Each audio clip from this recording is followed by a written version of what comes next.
श्री गोपाळ कृष्ण भगवान की जय।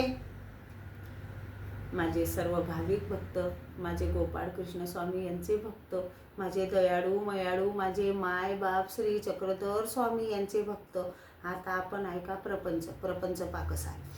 प्रपंच हा नित्य व अनित्य असणारा एक स्वतंत्र पदार्थ आहे आणि हा जड असून भूमी, पाणी, अग्नी, आकाश, वायू, तम, रज, सत्व असा 8 तत्वांचा आहे। या तत्वांचे रूप अदृश्य आहे, पण कार्यास आल्यावर दृश्यमान होतो। निराकार प्रपंच परमेश्वराच्या सामर्थ्याने साकार होऊन तो सृष्टी रूपाने आकारास येतो।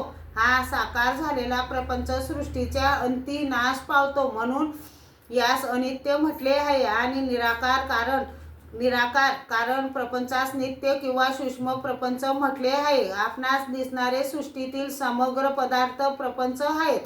यास स्थूळ प्रपंच असे म्हणतात। जीवाला स्थूळ देह असून आणखीन एक देह आहे, त्यास लिंग देह म्हणतात। हेही प्रपंचाचे असते।